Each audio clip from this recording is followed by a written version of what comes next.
Good morning बच्चों हम लोगों ने विज्ञान में अम्ल क्षारक एवं लवण पाठ पढ़ रहे थे और पिछली कक्षा में हम लोगों ने पढ़े थे कि क्षारक के रासायनिक गुण क्या होते हैं और कुछ हम लोगों ने प्रश्न भी पढ़े थे। साथ ही ये भी देखा था कि प्रबल अम्ल और दुर्बल अम्ल या प्रबल क्षारक और दुर्बल क्षारक क्या होते हैं। आज हम लोग इसी पाठ को आगे बढ़ाएंगे और पढ़ेंगे पीएच स्केल। तो बच्चों, किसी विलयन में उपस्थित हाइड्रोजन आयन की सांद्रता ज्ञात करने के लिए एक स्केल विकसित किया गया। यानी कि अगर आपको कोई विलयन दे दिया जाए और आपको बोला जाए कि इसकी सांद्रता जो है पता लगाइए, तो आप कैसे पता लगाओगे? उसको पता लगाने के लिए एक स्केल बनाया गया था, स्केल, ठीक है, जिसे पीएच स्केल कहा गया है। इस पीएच स्केल में पी सूचक है पुषांश। पी को क्या कहते हैं? पुषांश कहते हैं, जिसकी जो स्पेलिंग है POTENZ, यानी कि पुषांश, और Z जो है बच्चों वो साइलेंट होगा। तो पी सूचक है पुषांश का, जो एक जर्मन शब्द है और जिसका अर्थ है शक्ति यानी पावर, ठीक है। यानी कि हाइड्रोजन की कितनी पावर है वो उसको पता लगाने के लिए एक स्केल बनाया गया था, ठीक है, जिसे कहा गया पीएच स्केल। हाइड्रोजन आयनों की सांद्रता का ऋणात्मक लॉगरिथम पीएच कहलाता है। अगर आपको परिभाषा लिखने को आती है तो आप इसी प्रकार लिखेंगे कि हाइड्रोजन आयनों की सांद्रता का ऋणात्मक लॉगरिथम पीएच कहलाता है। इसका सूत्र है बच्चों pH बराबर -log10 और H+ की सांद्रता है। जो बॉक्स बना हुआ है ये बच्चों कंसंट्रेशन यानी कि सांद्रता को दिखाता है। क्योंकि विलयन में मुक्त H+ आयन नहीं होता है, ये जलीयोजित होकर हाइड्रोनियम आयन बनाते हैं। यानी आपको ये पता है कि जब भी जल जो है जो अम्ल है या फिर जो जल है उसमें हमेशा जो H+ आयन है वो अकेला नहीं रहता है, ये OH के साथ मिल करके हाइड्रोनियम आयन बना लेता है। अतः pH का मान निम्नलिखित भी हो सकता है कि pH बराबर -log10 H3O+। H3O+ यानी इसको कहते हैं हाइड्रोनियम आयन बोलते हैं। तो H3O+ की सांद्रता जितनी अधिक होगी pH का मान उतना कम होगा। ये उल्टा होता है, यानी H+ का ये A उल्टा होगा हाइड्रोनियम आयन। जितनी इसकी जो सांद्रता है वो अधिक होगी उतना ही pH का जो मान यानी कि उसकी जो संख्या है वो कम होगी। pH स्केल से 0 से 14 तक pH ज्ञात कर सकते हैं। यानी कि जो pH स्केल बनाया गया है वो 0 से कहाँ तक बनाया गया? 14 तक बनाया गया है। और आप इसको pH उस हिसाब से आप ज्ञात कर सकते हैं। pH 0 या 0 से अधिक, 7 से कम, तो क्या हो जाता है बच्चों? विलयन हमारा जो है वो अम्लीय होता है। अगर pH पे 0 है या 0 से अधिक है या 7 से कम है, ठीक है, तो जो विलयन होगा बच्चों हमारा वो अम्लीय होगा। अगर 7 है तो विलयन उदासीन होगा। उदासीन का मतलब ना तो वो अम्लीय होगा ना ही वो क्षारक होगा। यानी कि जो बीच का जो हिस्सा होता है वो 7 होता है। pH 7 से अधिक व 14 तक विलयन क्षारीय होता है। कैसा होता है? क्षारीय होता है। pH 7 से जितनी कम होगी अम्ल उतना ही प्रबल होगा। और अगर pH से pH कितना 7 है, 7 से जितना कम होगा अम्ल जो है उसकी प्रबलता बढ़ती जाएगी। यानी अगर आप 7 से उल्टे 0 की तरफ बढ़ेंगे तो अम्लीयता बढ़ती जाएगी और 7 से ऊपर की ओर बढ़ेंगे तो अम्लीयता घटती जाएगी, लेकिन क्षारीयता बढ़ती जाएगी। इस तरह pH 7 से जितनी अधिक होगी क्षारक उतना ही प्रबल होगा।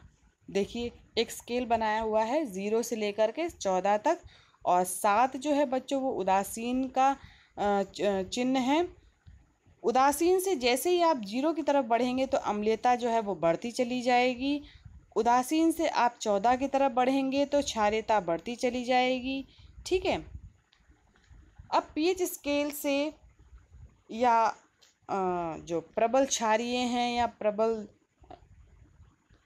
अम्ल हैं उनसे संबंधित कुछ प्रश्न देखेंगे बच्चों। तो पहला प्रश्न है कि 5 विलयनों ABCDE की जब सार्वत्रिक सूचक से जांच की जाती है तो पीएच के मान क्रमशः 14, 1, 11, 7 एवं 9 प्राप्त होते हैं। कौन सा विलयन बच्चों उदासीन है, या कौन सा विलयन प्रबल क्षारीय है, या कौन सा विलयन जो है वो प्रबल अम्लीय है, या कौन सा विलयन जो है वो दुर्बल अम्लीय है, या कौन सा विलयन जो है वो दुर्बल क्षारीय है। आपको बताना है कि पीएच के मानों को हाइड्रोजन आयन की सांद्रता के आरोही क्रम में व्यवस्थित करना है। यानी जो पीएच आपको दे रखा है उसको देख करके आपको उसको आरोही क्रम में व्यवस्थित करना है। तो बच्चों आप उत्तर कैसे लिखेंगे? देखिए, जो 7 होता है वो उदासीन होता है। तो जो उदासीन है बच्चों, यहाँ पे अगर आप क्रमशः देखेंगे तो ABCD, जो D है बच्चों वो 7 है, यानी उदासीन है। तो आप सबसे पहले D को लिखेंगे कि D जो है वो उदासीन है। ठीक है, उसके बाद आप C की ओर बढ़ेंगे तो जो C है बच्चों वो 11 है।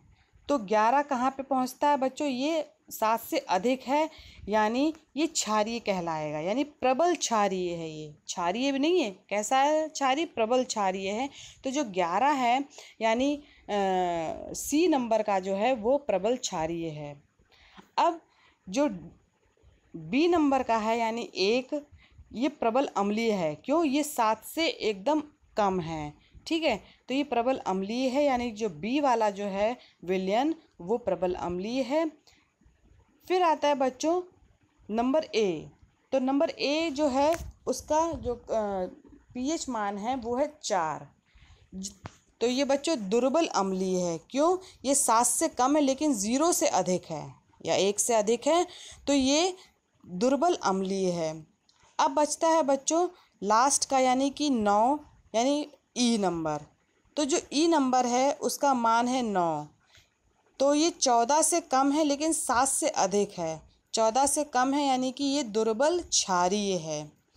तो इस विलयन का जिस विलयन का पीएच मान जितना अधिक होगा उसमें H+ आयन की सांद्रता भी कम होगी।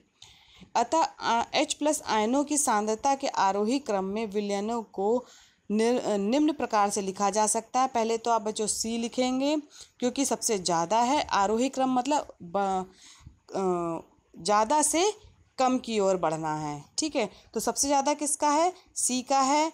उसके बाद E का है। E का 9 है, यानी 11 के बाद 9 आ रहा है। 9 से के बाद आएगा 7, उसके बाद आएगा 4, उसके बाद आएगा 1। तो CEDAB ये बच्चों इसका जो है आरोही क्रम है। अब बच्चों नेक्स्ट प्रश्न बनता है कि कोई विलयन लाल लिटमस को नीला कर देता है इसका पीएच संभवतः क्या होगा? अगर कोई विलयन है और उसमें अगर आप लाल लिटमस डालते हैं तो वो नीला हो जाता है। ठीक है, तो इसका पीएच संभवतः क्या होगा? यानी कि 1, 4, 5, 10 इनमें से कोई एक होगा। ठीक है, अब उत्तर आप कैसे देखोगे कि क्षारीय विलयन लाल लिटमस को नीला कर देता है। और आपको पता है बच्चों को जो क्षारीय विलयन है उसका पीएच 7 से अधिक होता है, इसलिए विलयन का जो मान है वो 10 होगा। क्यों? क्योंकि जो क्षारीय होते हैं वही लाल लिटमस को नीला करते हैं। और दूसरी चीज़ आप देख रहे हैं कि इसमें बाकी सब जो हैं वो 7 से कम हैं, केवल एक ही है जो 7 से अधिक है जो कि है 10। ठीक है, तो ये क्या है बच्चों? ये क्षारीय है, बाकी सब अम्लीय हैं। और इसी वजह से जो उत्तर आएगा बच्चों आपका वो आएगा D। ठीक है, अब देखेंगे बच्चों कि हमारे दैनिक जीवन में पीएच का महत्व क्या है। यानी जो पीएच है वो हमारे डेली रूटीन में या डेली लाइफ में उसका क्या इम्पोर्टेंस है वो देखेंगे। तो अम्लता और क्षारता की जानकारी होने पर हम दैनिक जीवन में कई समस्याओं का सफलतापूर्वक समाधान कर सकते हैं कि बहुत सी ऐसी समस्याएं आ जाती हैं दैनिक जीवन में जिसको हम पता भी नहीं लगता है कि इसका हम क्या करें, इसका हल क्या है। यदि अगर हमें इसकी अम्लता और क्षारीयता के बारे में पता होता है तो हम बहुत जल्दी उसका उपचार कर सकते हैं। जैसे पहला है बच्चों कि हमारे पाचन तंत्र का पीएच। आपको पता है, मैंने आपको जैव प्रक्रम पाठ में पढ़ाया था कि हमारे उदर में स्थित HCl अम्ल भोजन के पाचन में सहायक होता है। अधिक मात्रा में HCl का उत्पादन उदर में गंभीर दर्द व जलन उत्पन्न कर देता है। क्या करेगा? अगर ज़्यादा HCl निकलेगा तो क्या होगा? एसिड बनेगा हमारे पेट में, और हमारे पेट में उदर यानी हमारे पेट में दर्द होने लगेगा और जलन होने लगेगी, जिससे मुक्त होने के लिए प्रति अम्ल लेना पड़ता है। प्रति अम्ल क्या होते हैं बच्चों? एंटाएसिड। एंटाएसिड जो एसिड के उल्टे होते हैं, ठीक है, जो एसिडिटी को शांत करते हैं। ये HCl की मात्रा को अभिक्रिया द्वारा उदासीन कर देता है। क्या करेगा? ये HCl जो है वो एक अम्ल है और अम्ल के साथ एंटासिड जो है अभिक्रिया करता है और उसके बाद वो उसको न्यूट्रल बना देता है, यानी कि एंटासिड उदासीन बना देता है। मिल्क ऑफ मैग्नीशिया यानी मैग्नीशियम हाइड्रोक्साइड प्रति अम्ल का एक अच्छा उदाहरण है। या एक मिल्क ऑफ मैग्नीशिया है जिसका सूत्र जो है वो बच्चों मैग्नीशियम हाइड्रोक्साइड है। ये 1 नंबर के प्रश्न में आ सकता है कि मिल्क ऑफ मैग्नीशिया किसे कहते हैं, तो मैग्नीशियम हाइड्रोक्साइड कहते हैं। और ये एक प्रति अम्ल का यानी एंटासिड का सबसे अच्छा उदाहरण है। दूसरा है बच्चों दैनिक जीवन में महत्व है कि पीएच परिवर्तन के कारण दंत क्षय, दंत मतलब दांत और क्षय मतलब गिरना, तो मुंह में के पीएच का मान जो होता है 5.5 से कम अर्थात अधिक अम्लीय होने पर दांतों का क्षय प्रारंभ हो जाता है। दांतों का क्षय यानी कि दांत जो है गिरने लगते हैं। अगर उसका जो है पीएच मान 5.5 से कम होने लगता है तो 5.5 से कम होगा तो यानी कि वो अम्ल होने लगेगा। इससे क्या होगा? हमारे दांत जो हैं वो गिरने लगते हैं। दांतों की सुरक्षा के लिए दांतों पर कैल्शियम फॉस्फेट का एनेमल होता है, ठीक है, जिसका पीएच जो है 5.5 से कम होने पर संक्षारण हो जाता है। जो हमारे पीएच का मान है, मुंह का मान है, वो बच्चों 5.5 है। और जो हमारे जो दांत हैं उनकी जो कवरिंग है उसका जो है वो इनेमल है, यानी कैल्शियम फॉस्फेट का एक कवरिंग होती है, ठीक है। अगर 5.5 से कम होगा पीएच मुंह का तो वो संक्षारित होने लगेगा, यानी कि जो है ऊपर की जो परत है वो हटने लगेगी। उचित दंत मंजन यानी कि अच्छे प्रकार के जो दांत टूथपेस्ट जो होते हैं वो आपको प्रयोग में लेने हैं। क्षारीय प्रकृति का होने के कारण इनके प्रयोग द्वारा दंत क्षय को रोका जा सकता है। तो आप क्या करेंगे कि आपको अच्छे दांत जो है, दांत के जो मंजन आते हैं या कहें टूथपेस्ट आते हैं, उनका प्रयोग करना चाहिए ताकि आपके दांत जो हैं वो सुरक्षित रहें। कीटों का डंक, मधुमक्खी, चींटी या मकोड़े जैसे किसी भी कीट का डंक हो, ये डंक में अम्ल स्रावित करते हैं। जो मधुमक्खी है, जब ये आपको काट लेते हैं, काटने के बाद जब आपको डंक मारते हैं तो इनके डंक में बच्चों क्या होता है? अम्ल, एक प्रकार का जहर होता है जो अम्लीय प्रकृति का होता है, जो हमारी त्वचा के संपर्क में आता है और इस अम्ल के कारण ही त्वचा पर जलन या दर्द होता है। बहुत ज़्यादा दर्द होने लगता है, यानी कि सूजन आ जाती है। यदि अगर हम उचित समय पे क्षारीय लवणों जैसे सोडियम बाइकार्बोनेट यानी कि सोडियम हाइड्रोजन कार्बोनेट NaHCO3 का उपयोग उस स्थान पर करें तो क्या होगा? अम्ल का प्रभाव जो है उदासीन हो जाएगा। यानी कि देखिए आपने क्या लिया है? क्षार लिया है। क्यों? क्योंकि जो स्रावित में जो डंक अगर मारते हैं, जो कीड़े मकोड़े होते हैं और उनके डंक में अम्ल होता है तो उसको उदासीन करने के लिए क्या प्रयोग में लेते हैं बच्चों? हम लोग क्षार लेते हैं और क्षार में हम लोग ले सकते हैं सोडियम बाइकार्बोनेट, ठीक है। इसका प्रयोग अगर हम उस स्थान पे करते हैं तो अम्ल का जो प्रभाव है वो उदासीन हो जाएगा। पौधे में पीएच, कई पौधों से हानिकारक अम्लों का स्त्राव होता है, यानी कि जो पौधे होते हैं कई तरीके के जो केमिकल रिलीज करते हैं जो कि अम्ल होते हैं। जैसे नेटल एक शाकीय पौधा है। क्या है? नेटल एक नाम का एक शाकीय पौधा है। इसके पत्तों में डंकनुमा बाल होता है। इसके पत्तों में क्या होता है? अगर आप छुएंगे तो बाल जैसे होंगे और ये डंक की तरीके से काम करते हैं। जो जंतु के शरीर से छू जाने पर डंक जैसा दर्द होता है, क्योंकि इसके बालों से मेथेनोइक अम्ल का स्त्राव होता है। क्यों? क्योंकि ये इसमें भी एक प्रकार का अम्ल निकलता है जिसे कहते हैं मेथेनोइक अम्ल। इससे उत्पन्न दर्द को दूर करने के लिए बच्चों ढाक के पौधे के पत्ते का प्रयोग किया जाता है। क्यों? उसमें जो है वो क्षारीय प्रकृति का उसमें रस होता है। ठीक है, यानी कि आप उस ढाक के पौधे के पत्ते को आप उस जगह रगड़ लेंगे तो उसका असर जो है वो कम हो जाएगा। ठीक है, अब आता है बच्चों अम्ल वर्षा। तो वर्षा का जल शुद्ध माना जाता है, परंतु प्रदूषकों के कारण आजकल इसकी पीएच कम होने लगी है। यानी जो प्रदूषक हैं, जैसे कि आजकल जो वातावरण में बहुत ज़्यादा फैल रहे हैं, जैसे H2SO4 है, जो सल्फ़र डाइऑक्साइड है, ये सभी क्या हैं बच्चों? एक तरीके के प्रदूषक हैं। इस प्रकार इससे फसल जीव से लेकर पूरा पारिस्थितिकी तंत्र प्रभावित होता है। जो एसिड रेन है कहें या फिर कहेंगे जो प्रदूषण हैं, ये पूरे तंत्र को, पारिस्थितिकी तंत्र को नुकसान पहुंचाते हैं। प्रदूषकों पर नियंत्रण रख अम्लीय वर्षा को नियंत्रित किया जा सकता है। अगर हम प्रदूषकों को नियंत्रण करें तो क्या होगा? हम अम्लीय वर्षा को भी नियंत्रित कर सकते हैं। अब बच्चों कुछ प्रश्न करते हैं। देखिए, अपच का उपचार करने के लिए निम्न में से किस औषधि का प्रयोग किया जाता है? तो बहुत आसान उत्तर है एंटासिड। ठीक है, यानी अगर आपके पेट में अपच हो गया है और उसका उपचार करना है तो एंटीबायोटिक नहीं लेना है, एनाल्जेसिक नहीं लेना है। एनाल्जेसिक जो होते हैं बच्चों वो पीड़ाहारी होते हैं।